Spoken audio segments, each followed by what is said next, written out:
Friday. If there's one thing that I've learned from my years of being a kid, it's that you have zero control over your own life.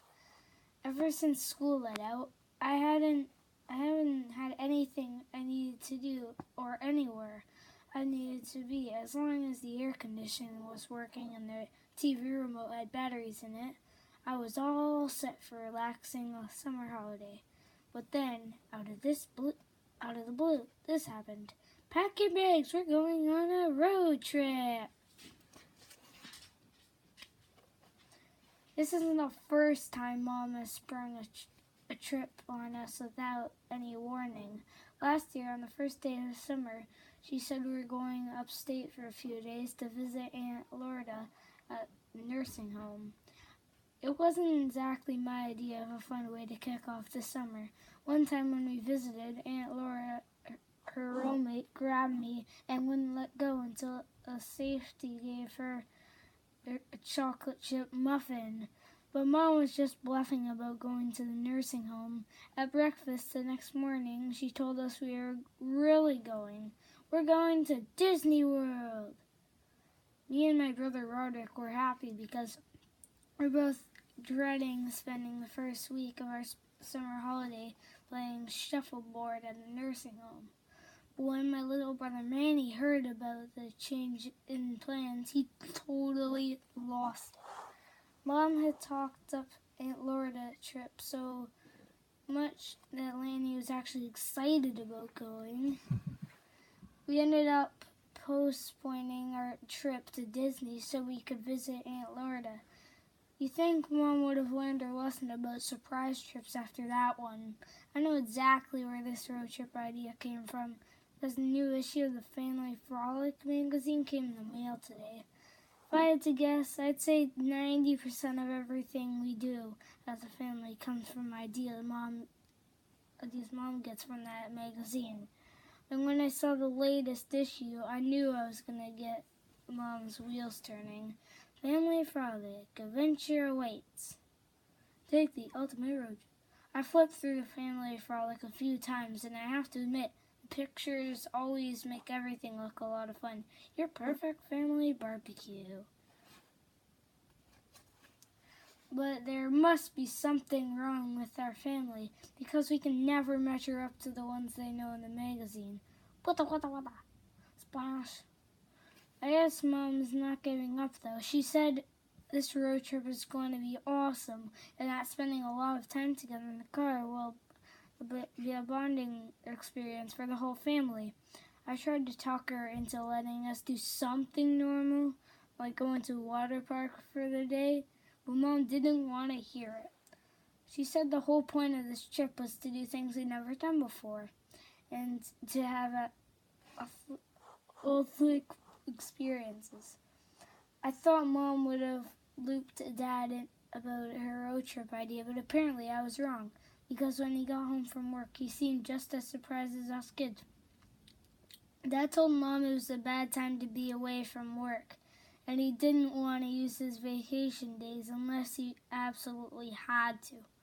But Mom said there's nothing more important than spending time with your family. Then Dad told Mom he was really hoping to get his boat out of the water this weekend, and if we went on a road trip, he wouldn't be able to. Mom and Dad get along pretty well in general, but the one thing that's guaranteed to cause a fight between them is Dad's boat. A few years ago, Mom sent Dad out to get some milk. Well, along the way, he spotted a boat for sale in someone's front yard. Before he knew it, the boat was in their driveway. Mom was mad that Dad didn't check in with her first, because having a boat is a ton of work. But Dad said it was always his dream to own a boat, and that we could spend every weekend out on the water as a family. So Dad got the idea to keep the boat, and he seemed really happy, but things went downhill fast. A few days later, some people from the homeowners association knocked on our door. They said there were rules in our neighborhood against having a boat parked in front of our house, and told Dad he had to move it to the back. The boat sat in the backyard for the whole summer because Dad was too busy and didn't have time to use it. Then the autumn, one of Dad's co-workers told him he had to winterize the boat to protect it from the cold weather. Dad found out it would cost more to winterize the boat than it would to buy it. So he decided to take his chances, and sure enough, 2 weeks later, when the temperature dropped below freezing, a big crack appeared in the bow. When it started to snow, Dad rolled the boat under the back deck, and there was a winter in the spring. Mom started using it all to sport sorts of junk from the house. The next summer, Dad decided he was going to fix the boat, but when he went to pull it out from under the deck, he discovered a family of raccoons living in our old washing machine. Hiss! Scream! Dad told an experiment to get rid of the raccoons, but when he heard how much that was going to cost, he decided to take care of it himself. By then, Manny heard about the baby raccoons living in the washing machine, and Mom had to step in. Cool! The boat's been sitting there ever since. I haven't heard any securing sounds from under the deck for a while, so I'm guessing the raccoons moved out. Today, Mom told Dad he had the whole rest of the summer to get his boat on the water, and he pretty much gave up after that. Mom said we were going to leave first thing in the morning, so we needed to start packing for the trip. She told everyone to bring the bare sitzels so we could fit everything in the minivan. But by the time we got all of our stuff out in the driveway, it was pretty clear we had a space problem. Mom started going through everything and sorted into 2 piles, things we needed and the things we didn't. Roderick was pretty disappointed when some of his essentials didn't make the cut. Mom made me leave a bunch of small stuff behind, which seemed pretty ridiculous, considering that Manny's plastic potty was coming along for the ride. Whenever we take a trip that's longer than 15 minutes, Mom brings Manny's potty just in case.